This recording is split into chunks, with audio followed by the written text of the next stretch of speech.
are good to go. Thanks. Well, welcome. I call the May 1st Equity Board meeting to order at 6:02 p.m. And let's see. So we have one person joining us by Teams, I guess.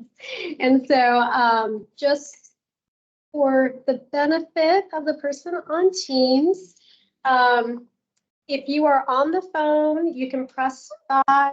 Wait, we're not on the phone. I think we're okay with like all that. All right. Let's see. And then I guess we will go into public comments, and it looks like we may have public comment today. Should we do roll call first? Oh, yes, we should. Thank you. I skipped that. Dale, please. I got you. Okay. Your name is called. If you could just say here, if you're here. Varnika Doka. Here. Lorna Gilmore. Here. Shani Kapoor. Here. Ray Manahan. Here. Leslie Melander Irwin. Currently absent. Preeti Modipan. Kelly Munn. Here. Kunal Shrivastava. Here. And we have 4 excused absences tonight: Christina Abonce, Tony Curry, Shay Fleming, and Karthik Kashina. Thank you, Dale. And with that, I think we could go to public comments. And it looks like we have a hand raised for public comment. Connie, could you please go ahead? All right. Am I hearable and seeable?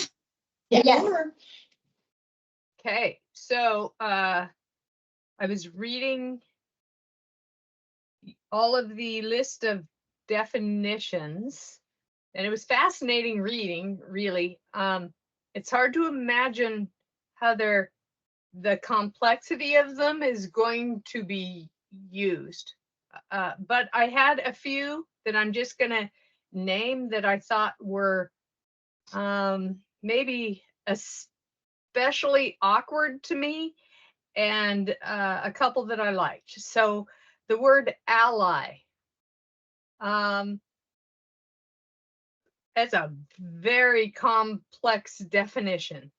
The word belonging, I like, meaning that everyone is treated and feels like a full member of a larger community and thrive. So for that one, I'm not sure how you judge someone's feeling of belonging. And if someone says they don't feel like they belong, what you do with that. So part of my looking at the definitions is, so who's going to say yes or no that these things are or are not happening, which brought me to actions, because there's a lot of words in here like discrimination and my favorite, which is marginalized populations. So there is such a thing as discrimination. There are marginalized populations. These are sort of facts, right? But the reason we need them as a tool in the toolkit is that we don't want people marginalized, and we want to reduce discrimination as much as possible. So the use of the terms aren't sort of action oriented. They're factual. And so that is my microaggressions. Are you going to call someone out and say you are being microaggressive? And then you say where they are or aren't in our current plans. And that confused me a little bit, because I didn't understand whether we are supposed to be using these terms in all plans now the same way. And if that's the case, then the definitions don't seem to be broad enough. They seem narrowly designed for the plan that they are actually in. So I'm interested to listen to your discussions and thoughts of the definitions. I thought some of them were really fun pieces of conversation. So good luck. And I hope I was speaking English there. All right. Thank you. Great, thank you, Connie. Appreciate your comments. Thank you.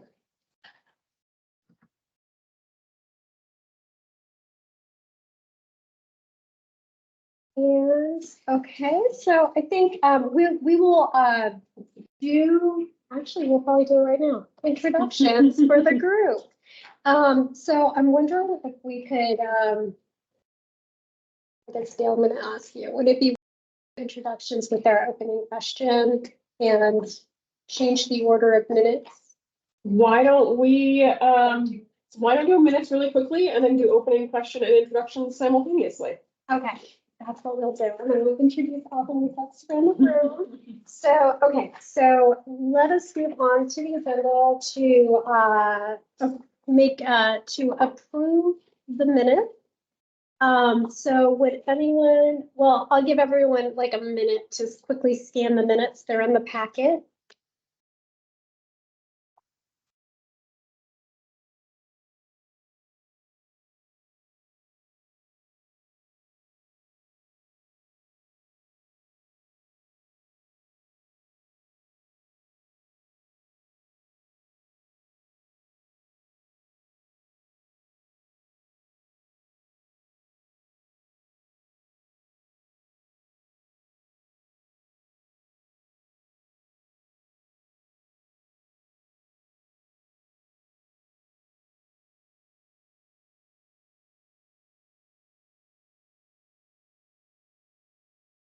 All right, and then when someone is ready, could someone make a motion to approve the minutes?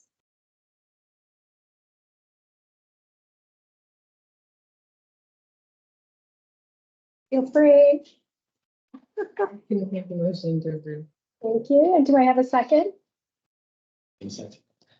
Fantastic. All right. Does anyone have comments or any items they would like to amend in the minutes? Can I refrain saying anything? Because Absolutely. What about those of us who missed last time and didn't get into the details of some of this? Should we hold off questions till the end about your discussion that we missed? Would that be better? Let's maybe propose that for other business. Okay. If you'd like to propose that, right, for other Yes. business. Could we allow for further discussion during other business? So if I'm not hearing for any changes or edits to the minutes, I think we can consider them approved. Yep. Alrighty. So moving on to the next agenda item, which is, I guess, the chair report update, so official now. So I think, and we do have a number of new board members today, so I would like us to do an opening question, but maybe before responding to the opening question, do a little bit of introduction about maybe name, pronouns, if you would like to share them, and how long you've been in Issaquah, and then an answer to the opening question. And the opening question is, and I was inspired by all the folks who have recently been traveling. And so the question is, what is the most impactful or surprising thing you've experienced while traveling? And I would invite anyone to go first and then call on the next person until everyone's done. So names, pronouns, how long you've been in Issaquah, and the response to the question.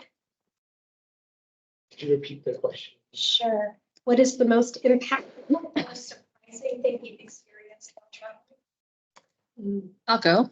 I'm Kelly Munn. I have been in Issaquah for 5 years, but I lived in Sammamish for 30 years before that. So I've been around for a while. My pronouns are she, her. And most impactful is I just came back from Africa, and yes, it was very impactful.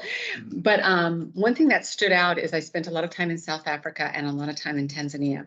And South Africa is, you know, I don't need to go through the history of South Africa, but it was absolutely awe-inspiring in Tanzania to see Black people running the businesses, doing the businesses, managing the businesses, and also doing the regular jobs. Whereas in South Africa, that's not what you saw.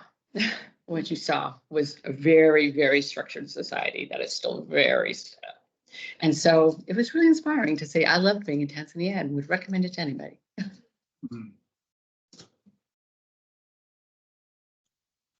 Johnny, would you love to go next?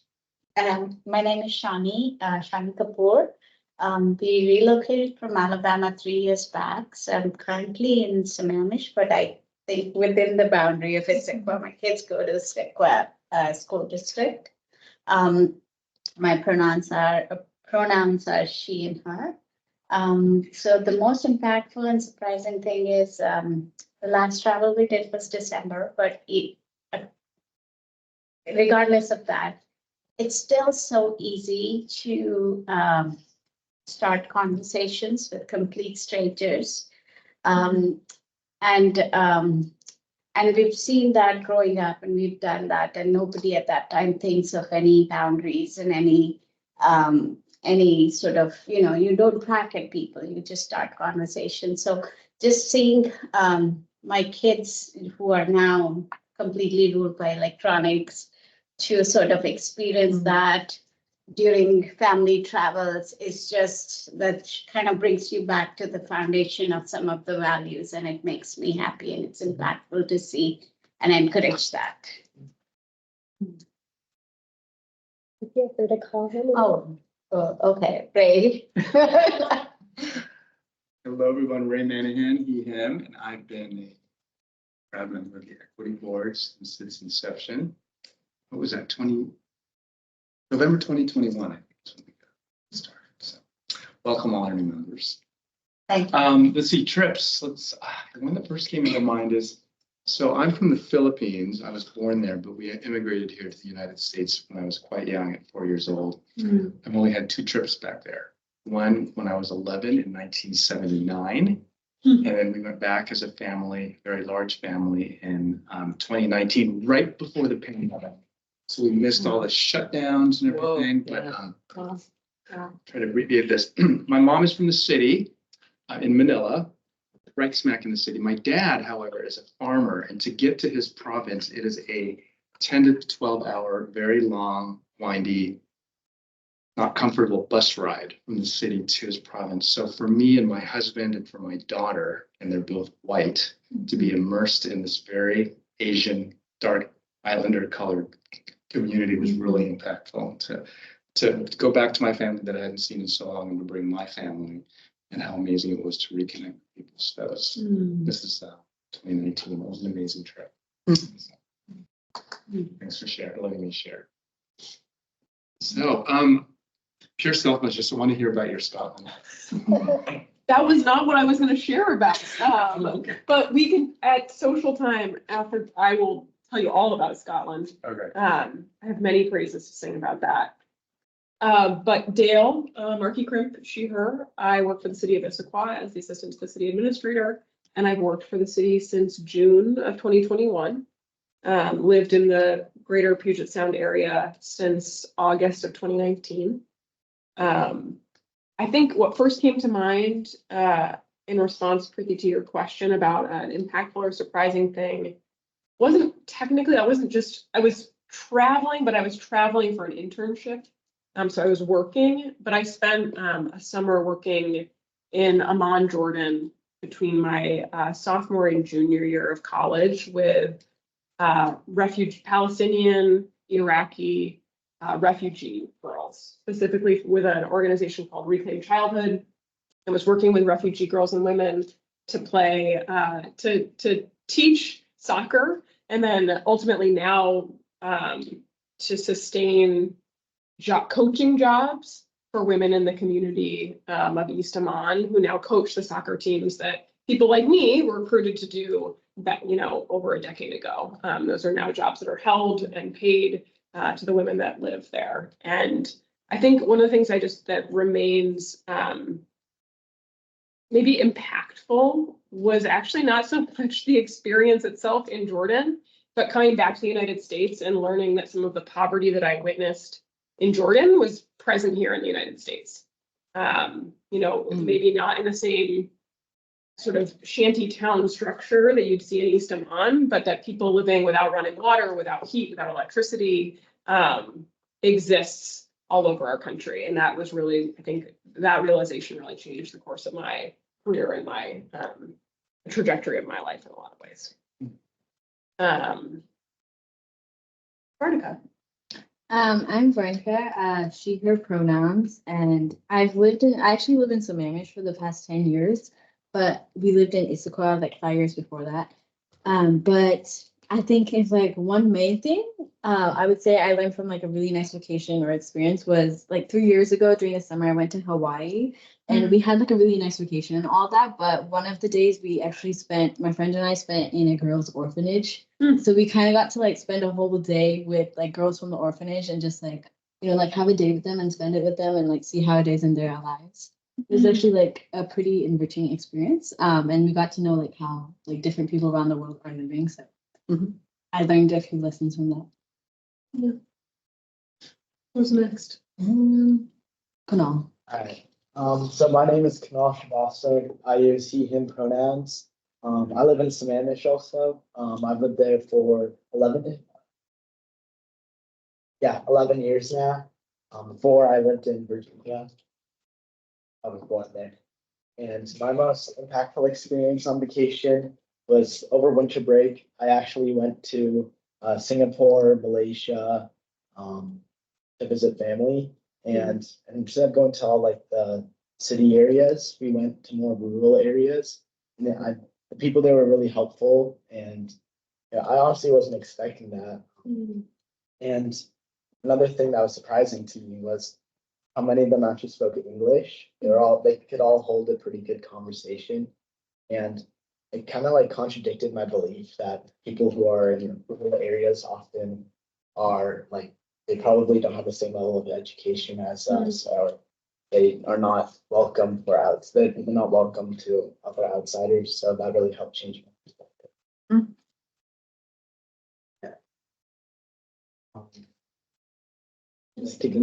I know, I guess since we're kind of doing this picture of the table. I am Leslie Millender Irwin. My pronouns are she, her. I've been in Issaquah for almost 13 months. I was gonna say, So yeah, I had to actually do the map. I came first in March, and then my husband and son came in April, dragging the last of our belongings that could not fit in the big giant truck. Let's see. We live in South Lake Sammamish. Beautiful neighborhood. Glad to be there. I haven't done a lot of traveling, but I was thinking about the question, and I think my most impactful experience when I've traveled has been the customs around food, around how people join to eat, spice levels, just basically how people commune and are and be around food. Probably some of my best experiences have been around a meal, and that's either sitting on the floor or in a fancy restaurant or what have you. It's just how we commune. So.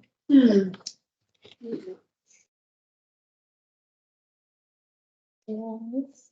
Would you like to call I like to call me. on that? Okay. I'm Preeti Modi Pan. I use she, her pronouns, and been in Issaquah since 2012 with my family. And the most impactful, I wish I had this framed up better, but a couple of years ago, I went to Vietnam, Hanoi, which is like northern Vietnam. And I realized it was the first time I'd been in a country where the United States was very much seen as like the bad guys, and seeing like the museums and stuff. So history, they framed up, like what we consider the Vietnam War much differently than how we would talk about it here. And I kind of knew it in my head, but it really just kind of opened my eyes to like the world is not centered, nor should it be centered on the US, and nor are Americans welcomed everywhere. And so it made me aware of the privilege of being an American and traveling the world for the most part. And Lorna. Thank you. Lorna Gilmore. I've been in Issaquah since 2000. And my pronouns are she, her. Also, question. A long impact. So my impact was I went to Bali in 2020. I was actually traveling right as COVID was hitting. Going through Taiwan was exciting and scary at the same time. Lots of questions. Should we go? Should we not go? But honestly, the answer in the end became should we not go, but for a very different reason. I was so horrified and shocked at how dirty Bali is. You see it on TV of people cleaning rivers and such. And I'd lived in Guatemala where I actually did cleanups and everything. But to me, Bali was going to be different because it was a tourist location, right? And it was much more developed in my mind because of the influx of money and everything. But it was literally horrifying that the rivers were just strewn with plastic and debris. And it was horrifying to see the impact of tourism. And I love to travel. And so I had to ask myself, how important is it that we visit some of these locations that really can handle tourism? And what is the impact of tourism on countries that are tiny islands if we're not doing something like, I feel like I had to take away all the trash that I was using on the island because they didn't know how to deal with it. And so when people tell me like, oh, you're to Bali, how was it? I'm thinking of going, I tell them, don't go. The best thing you can do for that space is not visit, just because you'll mitigate and minimize the negative impact on that. And for me now, I do the same thing as I travel or plan travel. And Leslie, I also want to say that I also live in South Lake Sammamish. I live in the South Cove area. So after this meeting, we'd love to talk with you and welcome to Issaquah. Absolutely. Thank you. I'm in agreement. So fantastic. And Juliana, you're going to be joining the conversation pretty soon. Would you like to participate? Thanks for having me. My name is Juliana DeCruz. I use she, her pronouns. I actually grew up in Issaquah. Marta was my middle school science teacher. So I feel fortunate to have been taught by such a wonderful education person here. I work for the city of Issaquah. I'm the economic development coordinator. And I was really going back and forth on this question in my mind. But most recently, my husband and I traveled to New Zealand. And thinking about the sustainable tourism and travel was really fascinating, especially from an economic developer lens. I could really see the tangible thought going behind it about how we preserve our natural resources and celebrate the culture. And then getting to learn about the Maori people and how tribal relations are so different there, but also some similarities. It's fascinating. So. Great. Okay, well then on to Dale for the staff report. Excellent. As a reminder for folks that have been here and as a bit of information for folks just joining us, the intention of my staff report at the top of our meetings is twofold. One is to provide an update on the impact of the equity board, the impact you're having each month as staff come and present and receive feedback. And then two, to keep us all apprised of key administrative tasks, responsibilities, things like that. So in April, the equity board provided input and feedback on our city's upcoming biennial budget process ahead of the first discussion about budget priorities that city council will have at their retreat in late July. I believe it's July 27th, which is an open meeting that anyone is welcome to attend. Last month, when they came to present, they shared their current thinking around how to support city council in using an equity lens when approaching and engaging in the budget process. This ask was specific. The ask from them was specifically to support them and how to support council in considering equity from the outset of their deliberations, rather than sort of as an add-on at the end. Now apply a lens of equity, but how can we set council up from the beginning?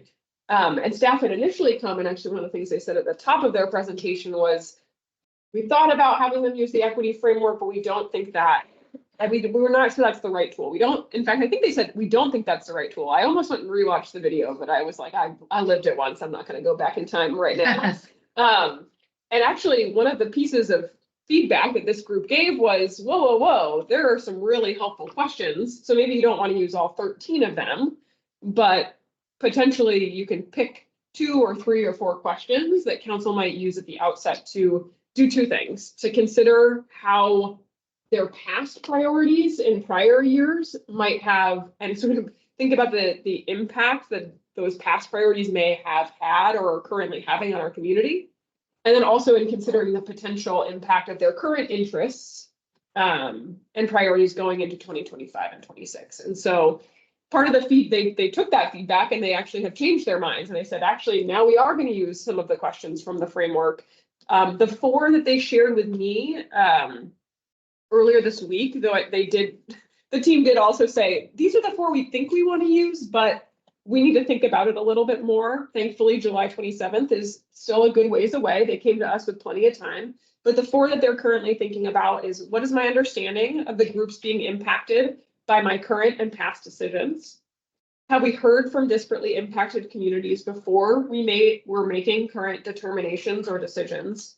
What evidence has supported our decisions? And how have we challenged unsupported assumptions that we are making?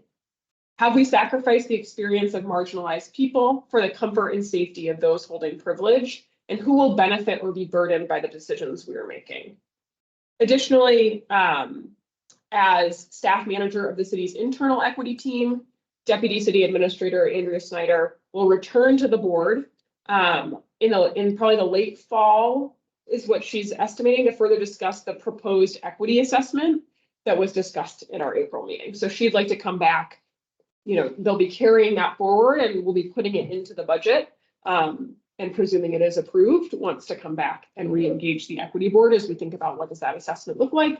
Have this group provide input on the request for proposals that will go out to hire a consultant to come in and do that. And then also have this group provide some input. Potentially we'll assemble a subcommittee to help provide some input on any bids that we get for that work. So she'll come back. She wanted to share that. I know she shared that when she was here in April, but wanted to share that again.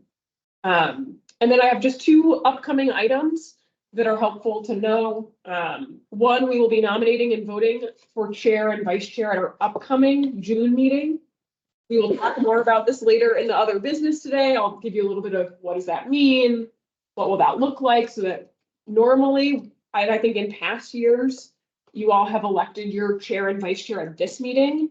But in talking with Preeti, we felt it was important we have a bunch of new members and we felt it was important. It'd be weird for you to vote for a chair or a vice chair at your first meeting. And so I'm hoping that by next month, you feel a little bit more prepared to do so. And then as some of you likely saw, and I think for board members that were here ahead of April, our July meeting, we were going to be moving that. We are officially moving that. Thank you to everyone that responded with your availability. The most people were available on the 17th. So we are moving the July meeting from our regular meeting, which would have been July 3rd, to Wednesday, July 17th, so 2 weeks later. And the location will be across the street here at the Lewis House, that kind of gray blue situation. And I will have more details as we approach that time. And that is my report. Thank you, Dale. And Juliana, invite you to come join us. And I realize I just moved this extra chair out. Are you okay? And then Jill, do you have any opening comments to set up or? I do not. I will have some ongoing comments throughout though. Yeah, we're close. So don't worry. So don't worry. Well, thank you so much for having me. I've already introduced myself. I am one of the staff on our internal equity team. And I've been part of this subcommittee with a few other folks and Dale to work on this glossary. Mm-hmm. There we go. So today, you may have seen in the packet, we have a draft of the glossary. And so we wanted to give you an update on the status and get your feedback and input about what you see and what improvements we can make. Specifically, we're asking for input around these 5 questions. We recognize there were a lot of questions But we are mainly looking for input on the terms that we've included in the glossary. Are there terms that you'd like to discuss in more detail? Our public comment offered a few for consideration. We also have a question around any sort of cases where there's a primary term, again, related to sort of, there are different words and phrases that might be used. Is there one that this group specifically recommends we use as a primary term in a few different cases? Also, as mentioned in the memo and in the presentation, there has been consideration about a section for terms and words that should be avoided. We're looking for input from this group on whether to have that section, and if so, if there are any terms that you would recommend the city begin the process of avoiding or moving away from in the language that we use. And then, is there anything else? We'll talk a little bit about our own considerations we've made around implementation and process, so not just content, but process. And is there anything else the city should consider as we implement this glossary? So that is what we're looking for in terms of direction this evening.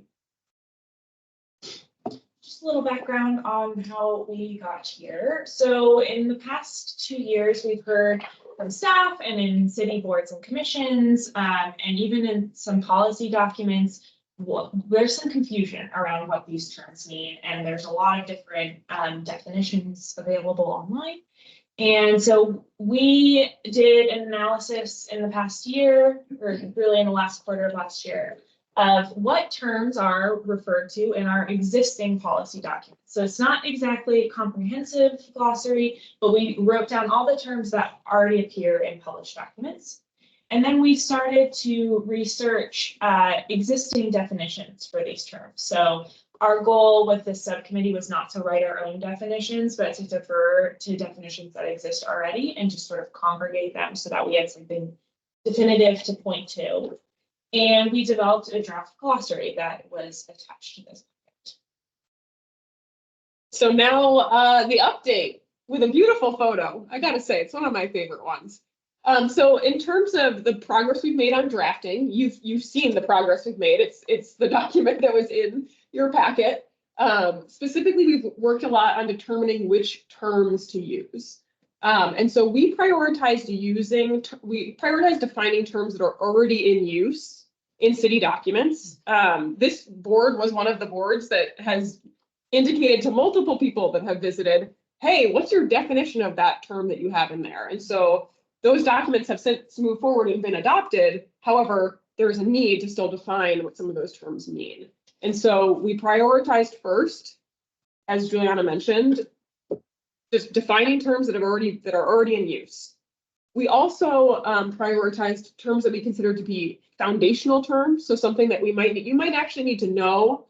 This is a silly example, but as this group, but you need to know what the word equity means to talk about inequities that might be being perpetuated. And so it wasn't like that word was going to be left off, but I think a good example of you need to have some words that may not show up in any of our documents, but are foundational for us understanding some of the other words in there. Then we set about, and actually this was recommended by staff specifically, that there are some terms that are used in historical documentation across the city, words like stakeholder, which I know this group has discussed, that are terms that we'd like to start removing and or definitely phasing out. And so the question then came up with, are there other terms? Should there be an entire section in this document about terms to avoid? Knowing that's going to lead to some bigger conversations. We had a really rich one that I'm sure we can talk more about a few terms that show up in some of our, our core values. And then last, definitions, as Juliana mentioned, they're sourced from other government agencies, nonprofit organizations, academic institutions. We don't see ourselves in the business of inventing definitions. That is not, we are not the experts. We're not here to do this. And I wouldn't say that's the role of this board either, to invent any definitions, but instead went about sort of gathering and bringing together definitions for some of these terms and words from different places. Our sources are referenced in the draft document. And then through discussion with the internal equity team, choosing which definition we felt was most appropriate given our context and also some of the internal training that's already happening for staff. So if we're going to define equity in one way, we want to make sure that it's shows up the same way in whatever internal training staff is getting. A little bit more about the process and how we see this glossary working is we think that the primary audience here is city staff. And so the access to this document will be provided as part of our staff onboarding process, which is called Qua 101. And then it would be an evergreen document on our equity team SharePoint, which all staff can access. And then we do want to make this available publicly. So especially if it comes up in boards and commissions, that the public can also refer back to this document to understand the terms used in also. So we think that we would share it as well on the public city website. And we we're imagining this working similar to the cultural and religious calendar, where the terms would be proposed based on how they're already being used, but that this board could review the terms every 4 years and make sure that they're still relevant and make sure we're not missing anything. And then if there is an ad hoc edition that something comes up and we're like, this really needs to be a term, then we can kind of address that on a case-by-case basis in collaboration with this board. Is the 4 years concrete or is that subject to discussion? Everything's subject to discussion at this point. I think it's mostly, when we thought about this for the calendar, it was mostly to make sure that we kept space on this board's work plan annually, that like we're not every year using an entire meeting to review the calendar. So I think we would say at least every 4 years, this board would do a formal review. But if this board wanted to review it more frequently, there's nothing that would stop you from saying, hey, let's actually, we have some terms we need to add. We could do that more frequently. Can we have an agenda item just to look at, not a big deal meeting? I just feel like in my experience, 4 years, sometimes we find things have changed just because we're growing. And as people move along on their journey, things come up. And I know I have changed in the past 4 years. Totally. Press forward at the same time. So timing and next steps. We're here tonight in May. Can't believe it. It's already here. To get your input and feedback following our evening this evening.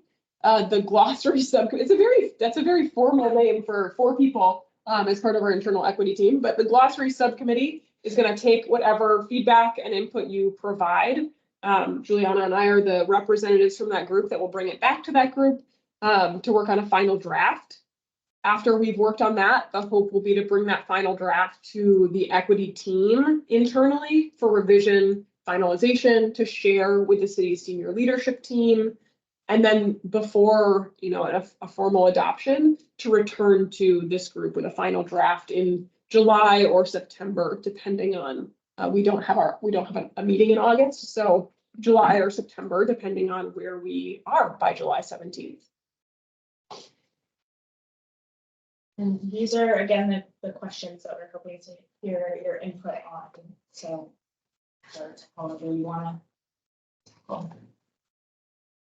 So do folks have any, I guess, do we want to start with what might be missing? Can we look at the glossary items? I can pull. Because I'd definitely like to look at some of the definitions that Connie had mentioned in discussion, and I would like to discuss the word in my questions.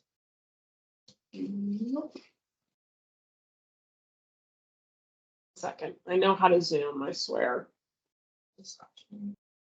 Oh, I do, you're right.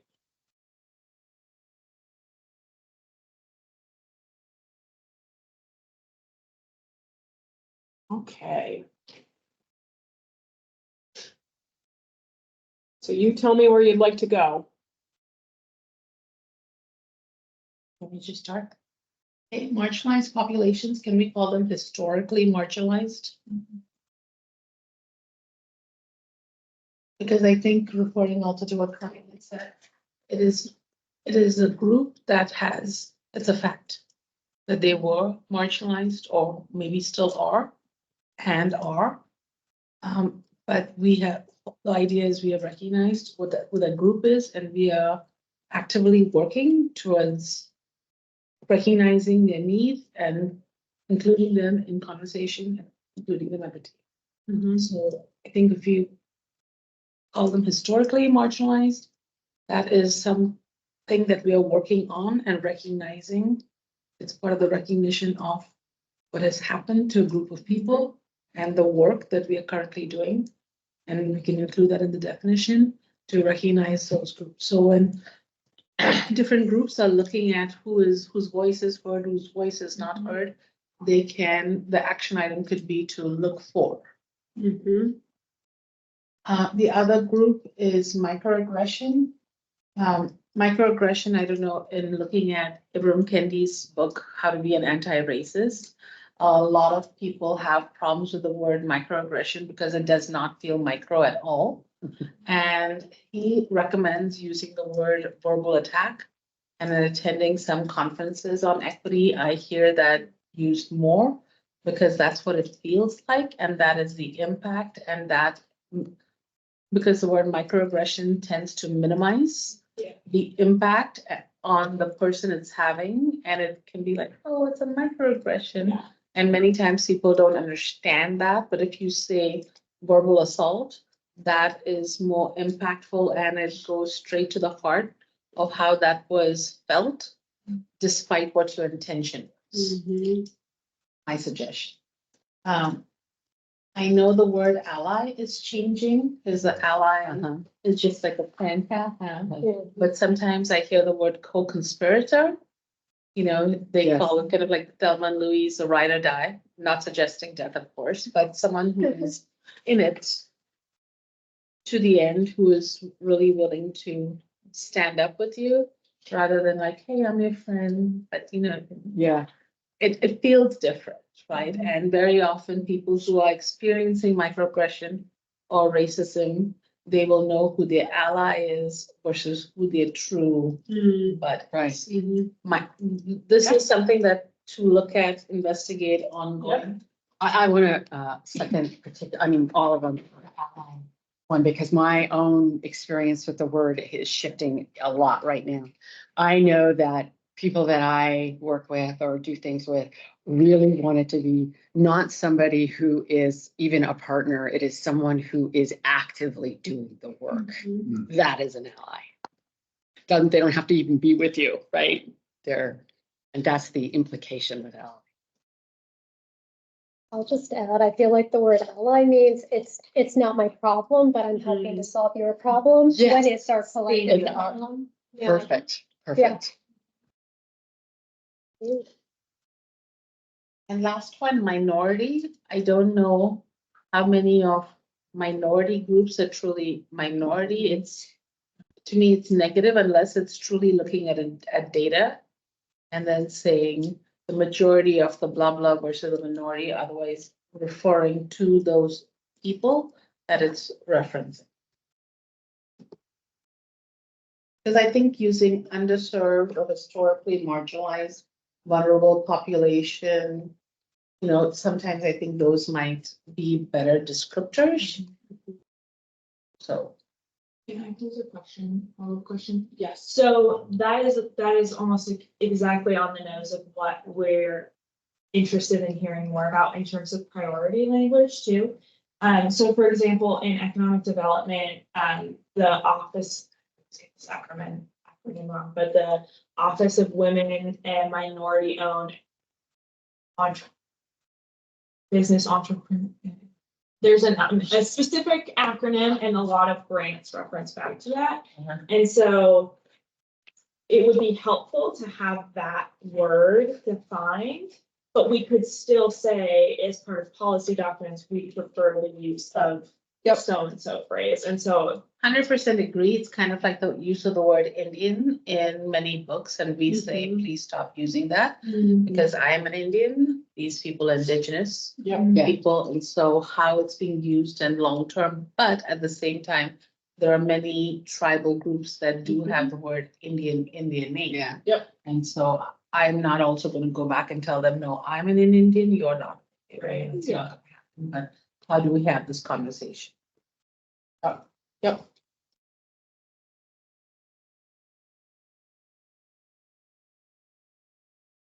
Others. So I have a long list of words, and so I don't know, I don't think it's the best use of our time to go through all of them, but, I could give you my sticky note. Words to add. Yeah. I actually think it is worthy, because it's worthy for us to know, right? Okay. I think, okay, so well, one kind of theme that I was thinking about is like, so disability is here, but what's the flip of it? And I think oftentimes we tag the other Yeah. and we don't have a word for what the norm is or what the assumption is. And I would rather that just be called out. So I'm thinking like, words like, so non-disabled, like well, ableist or ableism, which is more of the negative connotation around that. Like cisgender versus, actually, I don't know the opposite of that, whatever the opposite is, so just kind of thinking about not just the phrases that are othering and for the, oppressed groups or, but what is the other word? So we can start having a more nuanced conversation and unpack the assumptions we make. Like I realized, so racism is here, but I didn't see anti-racism. I thought that was a good one to name. Transgender. I have LGBTQIA plus.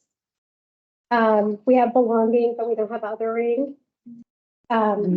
Whiteness. I basically said, I had this sticky note on my desk for a couple of weeks and I was just jotting different color time. Anti-Blackness. Centering, decentering. Social justice. I know justice was in there. Bias. Another word that I think is coming up more in the solution space is like bridging, disparity, inequity. I have stakeholder down as a word not to use. Heteronormative, BIPOC. I know people have mixed feelings about that, but it is kind of commonly used. Assimilation or acculturation, trauma, targeted universalism, culture, ethnicity, socialization. And then just another word to avoid the use of the word master. Even like master bedroom. Yeah. Like master suite. Yeah. Oh, like slave, using like enslaved people. And then I was in a meeting a couple years ago, and I still remember it. Someone kept saying the word, talking about historical context, but so I don't know. This is more of like a what not to do and not what not to say, but kept using the word colored people. And I know there's a historical reference for that, but he kept repeating it and repeating it and repeating it. And so I'm just like, so I guess like a placeholder for maybe just not just words not to use, but yeah, like how to refer to historical context. So something like women and minority-owned businesses. We know some of these phrases are just out of date, but they're still have historical value. So that was kind of my list right now. Maybe that can go to what not to use. Yeah. The only other two words I'd add to your list would be colorism and nationality, because a lot of people get confused with nationality and ethnicity versus cultural identity. Yep.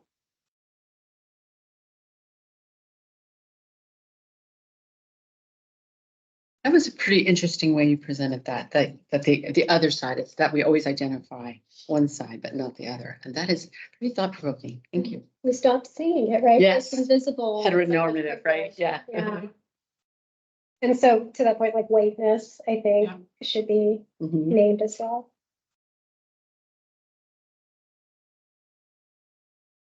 Other thoughts? And Preeti started to bring us into the words and phrases to avoid. I think a direct question we had is, should we have a section on that in this glossary? And if so, what other words. The two that you, the four that you mentioned, we already have 3 of those in our list already. But we're looking for others too. Your grandfather, because I know that's something that comes up a lot in city and documents. Grandfather, grandfather. Mhm. I think there's also phrases we use that we probably shouldn't use, like the peanut gallery. Mhm. Low man on the totem pole. Yeah. Yes. There, yep, powwow, yep, I've heard low hanging fruit. yep, yep.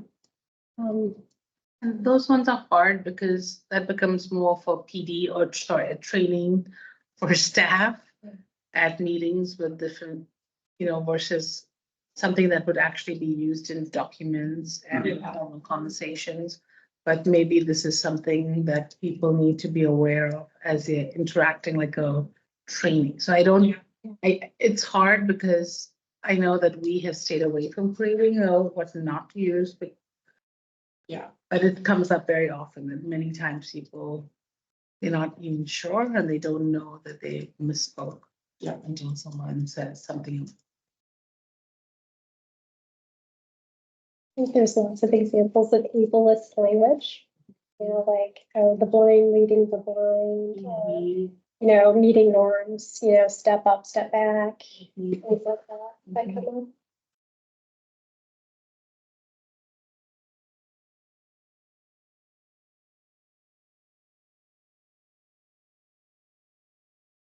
Other thoughts, comments?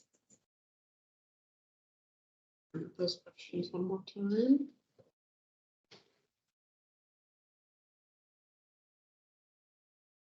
I was gonna do that. There we go.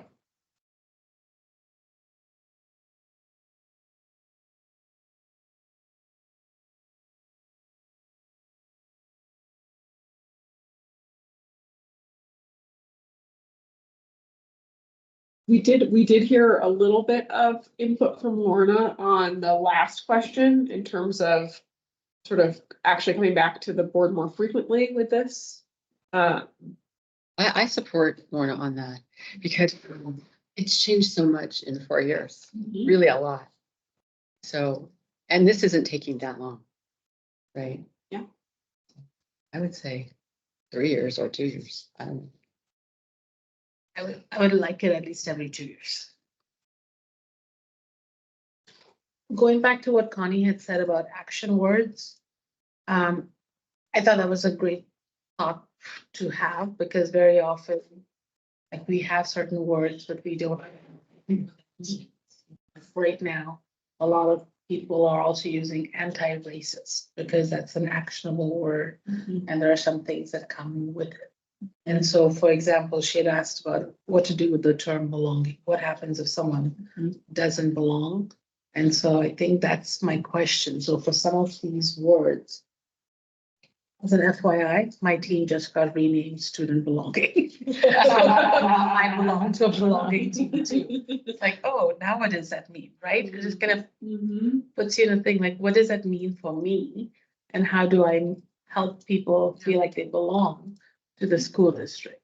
And so that is something we are constantly looking at. And so how do we take some of the words and say, what does that mean for that group? And I don't know where that word came from, because to me, it's just a word that's being used, a cutesy word, maybe here, but at least for me, when we put it in, it's what we want. So that is, it's not just a word, it is a goal or a vision, a mission. So I think some of the words we have, there is an idea of why it's behind there. And so my question is how, like, in the document, is there a sentence in there that says that we will strive to do this to help everyone belong or the belonging, or we will do blah, blah, blah to avoid racism or I think it's just a thought for your equity, DEI statement and the bigger picture statement. So that it then comes into here for the definition. Totally, and I think it's sort of a chicken and an egg when it comes to some of that vision setting that our internal team is in the process of launching. Sort of like we need the basic definitions to be able to have the conversation, and then probably that conversation will inform potentially some tweaks or changes to those definitions. Definitely the evolution, at least, of this document, for sure. Yeah, that's a great point. Well, I would also like, not necessarily to put you on, I think are often maybe on the cutting edge of some of the words, the phrases, maybe what to use, what not to use. So I would definitely invite. Yeah. Any comments? I actually had a thought on the ally point versus co-conspirator. At least for me at school, I think it's the word ally feels like more easier to relate to, kind of reflect those values to others than maybe being a co-conspirator. It just seems easier to understand for some people. That's just my thoughts on that. Yeah, I think mobility, like under descriptive noun, is like a great thing. Like that's the first thing that kind of caught my eye. It may not like be representable to everyone, but I think it's a great addition there. I was just wondering like what WOMBE is under population. Was it in the glossary? Yeah, it's under it's Women in minority, Women, women. Office of Minority. Yeah, sometimes they do it in different orders. So it's Office of Minority and Women Business Enterprises. That's what it was throws me. Business Yes. enterprises. So that might have, Yeah, it's got all these. it's just ones different. here. They've mixed the letters. Yeah. Yeah, so that one's a little bit more technical. And part of the reason I joined this subcommittee is because my team just finished going through our action plan update. And so I was pulling through it. And one of the experiences of putting together this plan is we were like, which term do we use? We use the term that is used by other government organizations, so we don't feel great about. It feels really fuzzy. So it's really nice to see this work happen and hopefully clarity. I think it's really important work because we've been doing this work for 7 years and people still misdefine equity and equality at big meetings. Yep. So I think that helps you pause and say, hey, just a reminder, this is how we're defining it as an organization. So thank you for doing this. If there are no other thoughts at the current moment, the good news is our emails are always open. I think we're going to try to steal your sticky note unless you feel emotionally attached to it. Amazing. And we'll be back. So as we mentioned in the PowerPoint, our next step is to bring this feedback back to our subcommittee. We'll work on some next steps, bring that to the equity team and also the senior leadership team. And we'll be back here either on July 17th or at our September meeting. Awesome. And Dale, you're up next for any other business. Yes, we do have some other business. I don't have a PowerPoint for this next little bit of other business, but I wonder if it would be helpful to first do a just general update from April. I don't know, Ray, you had proposed a little April update for folks that weren't able to be here. I gave a brief one with the sort of the finance team came, but I maybe want to open it up for questions first from Two you. questions. So one from the budget process is that, so we're engaged when any kind of committee in a city is going through their budget and they want some sort of equity lens on it. And the reason that I ask this, because I'm involved in one committee, which is the Human Services Committee that you're aware of. And I'm involved with Hannah and Monica on, I've been listening to their discussions and we're going to come to a point where, so what's the budget for this work? So is that the kind of input that they want from somebody from the equity board to sit in on? So no, this was more about us providing our finance team specifically with some guidance on how to guide city council. So the ultimate deciders of our budget are legislators. And so they'll have they're already starting to have a few engagements around the budget. There was a committee of the whole meeting this past Monday, just around general financial outlook. But starting in July, traditionally the city council has 3 retreats every year, one in the late winter, and usually end of January, early February, one in the middle of the summer, and then one in the sort of early fall, and the one, thank Juliana, and the middle of the summer retreat is the retreat where they start to chart their budget priorities. So for the upcoming biennial budget. So they'll start to say, looking at what what we may want to see over the course of the next couple of years, here's how we think, here are some priorities that we have. So that might be, and they're usually pretty broad. They're usually like roads. That's an example sometimes of the priority. It's sort of like roads, permitting. They use the data usually from our community survey, and then also the input and feedback they've been getting, as well as the strategic plan to make some of those priorities. And so they came specifically to say, hey, we want to make sure that city council is able to start thinking about the budget through a lens of equity. What advice and input does this group have? And I have a perfect example, that I want to resurface with this group, but I'd like to wait till I have that meeting with Monica and Hannah on it. But to give you a preview of what that's about, I sit on this. They invited me to join that Human Services Committee team, and I was educated that they have licensed case social workers that monitor the streets of Issaquah. So I'm getting them, and there's new regulations coming from the government that supports equity initiatives. So if these licensed case social workers have an equity focus and that grows, is there a potential to add to that team? Meaning there's going to be an increase in headcount, the budget might increase. So this work around equity is trickling down into these different teams that might need additional support going into 2025. So more to come on that. Amazing. Any other April meeting questions from anyone else before next other business item? I'm sorry, the other business, the board discussion on community engagement. So, give me a preview with that. I'm so sorry to miss it. I was next door at a garage event, but is this an ask for us to be more engaged in the community, to be listening more and to be involved? What was the takeaway from this paragraph that I'm reading here? So I can try to add in because I kind of forgot about it. So we had a little bit of a bit of time to talk community engagement because I haven't convened the subcommittee. And so it sounds like it's moving in a direction that will be tied a little bit more to what Tricia and finance team are proposing around community. I don't know if they call that a community needs assessment, but bringing in someone to do kind of a data landscape of like population community indicators.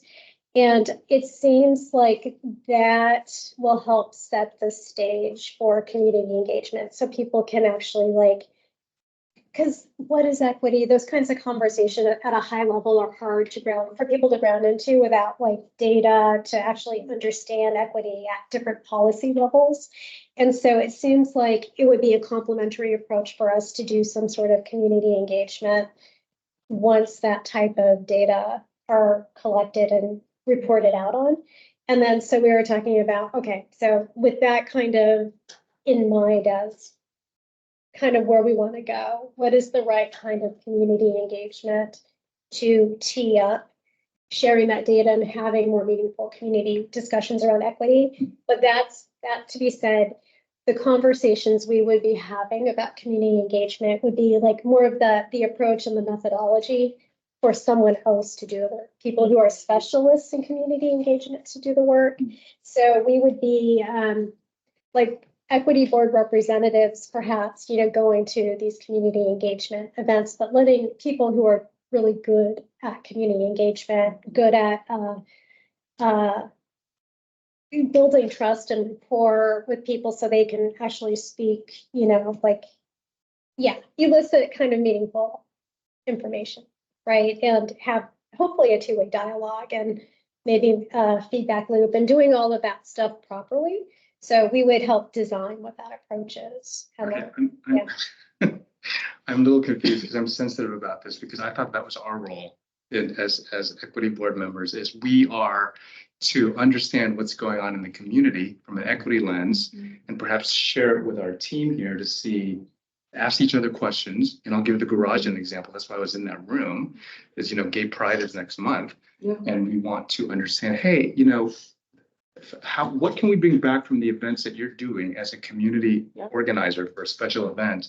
And how can we, as an equity board member, be integrated into the work that you're doing so we can help you? Yeah. So, but now we're looking towards other experts that are going to be doing this on our behalf. Well, I think maybe we should talk more about this for sure, but I would say, in my mind, our role is to be there and listen and learn and bring that back, but we're not necessarily the doers of the engagement. But we can and should be present, at community events and activities. So maybe be attending listening sessions that are organized by the city to gain specific or to ask specific questions, but we're not going out there and saying, hey, we're going to organize a meeting, come and tell us. And I think for me, that is an important thing, that the city will be doing the organizing and the people who are in charge of making changes are going to be there and organizing it. And we are just coming sideways to listen to the people answering. So then we can be the voice, the reminder again, like, this is what was said, and are we addressing that? But the most important people who need to be at the table are the people who are going to be actively able to make the change, because sometimes it's pointless to just hear people's story and not really be able to do anything yet, because we as a board have no power. Okay. Our power is in the fact that we can advise. And so we're co-conspirators or advise to the people who are speaking. Yes. And the way we do that is by showing up at the press when their voice is being spoken, and we're going to later then amplify their voice. Okay. That's a great question, Ray. Yeah, I think the work remember the meeting that you and I are in, the Nourishing Network meeting, where I'm supposed to present in a couple of months, where I have a topic that I want to bring forward to them.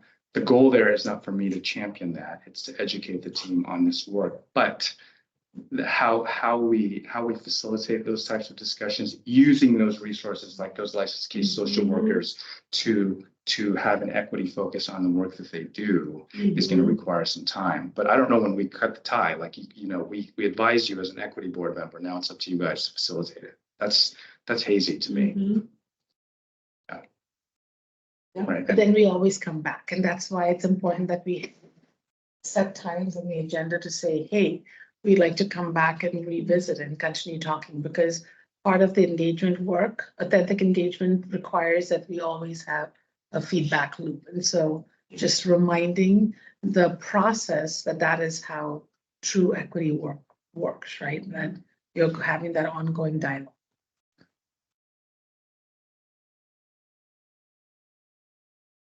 Right. Dale, I know we're getting ready to kind of wrap up, but can you remind folks about the social hour and what can and cannot be discussed? Yes, I will do that right after I talk about this one other business item. So I referred to this at the top of the meeting. Next month, we will vote on chair and vice chair for the upcoming next, 12 months.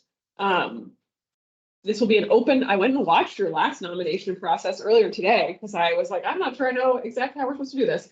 And then I also got some very helpful tips from Tisha Geezer, clerk extraordinaire.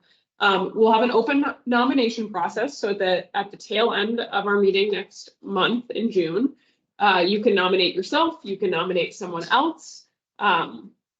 Alternates are not eligible to be nominated to serve as the chair or vice chair. So Kunal, Shani, and Kelly are not eligible to be nominated, but everyone else is.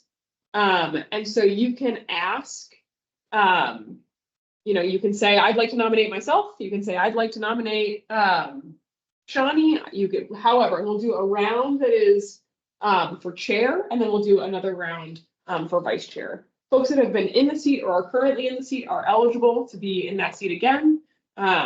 there's no issue with that. And then I think it would be helpful just to tell you a little about like the basic ask of what it means to be a board chair or board vice chair, and then Preeti can correct me if she feels like this is not a correct summation of responsibilities. So first and foremost, one of the asks is that you review the draft agenda before it's published to the full board. So I meet with the chair and vice chair usually about early in the week before, either the week before or early in the week before it's published to the full board. And that's to get, final input, to make sure that we've got everything on the agenda we need to have on the agenda, but that's a 30-minute call at some point in the few days ahead of the agenda being published. That's a once a month 30-minute meeting. And then I would say the ask is also generally to be available for 1 to 2 longer meetings per year. Usually those meetings are about an hour. I would say we probably had 2 hour-long meetings other than our 30-minute meetings. So just look at the work plan as a whole, review general progress on the work plan, which we haven't had that meeting yet, but we will after June, to say like, okay, this is what we said we were going to do this year. How are we doing on it? And then facilitating the meeting as Preeti does throughout our meetings. So calling the meeting to order, generally going through the Robert's Rules script and keeping us on track, being mindful of time, making sure that everyone gets a chance to speak that wants to get a chance to speak, keeping decorum in our interactions, and adjourning the meeting at the end of the meeting. Would you add anything else to responsibilities that I've neglected? Yeah, that sums it up. Yeah, so it's a great opportunity also, I think, to like get a little bit more familiar with sort of facilitating a more formal meeting like this. It's pretty rare, I would say, in my own career. I have never had the opportunity to chair a formal public meeting. And so it can be a great opportunity to get to do some of that if you want some experience doing that. And I'll add something. When we first started as an equity committee, no one had done it before. Yeah. And so it was all new people. So I'm encouraging new people to, if you want to try this is the place to try it, because we are as easygoing as you can get. That is true. That is true. And you'll have now control over what question we ask at the top of every meeting. So Yeah. watch out, don't get wild with power on that one. But so we'll do that at the end in the last portion of our meeting in June. So I know we've got some equity board members who are missing tonight. So Shay and Tony and Christina and Karthik, who are all eligible for being nominated. And so I would just ask you to think about that between now and our next meeting. And we will look forward to doing that then. Awesome. I think that. Okay, we do have closing thoughts on the agenda.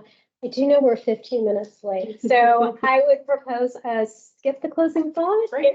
Have more free and fun conversations at Cafe Union. So I will then give a very brief reminder of what is allowed and not allowed in our social conversation. We're going to adjourn shortly and reconvene. The purpose of that is to welcome our new board members, but also to provide some time for social interaction outside of just sitting around this table and being in the deep and meaningful discussion that we're in once per month.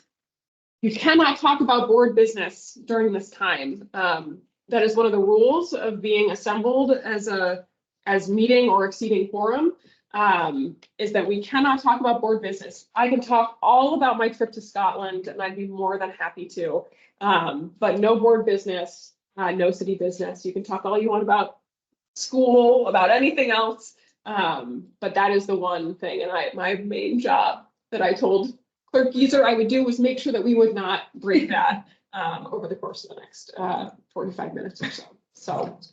Great. Any party comments before we adjourn?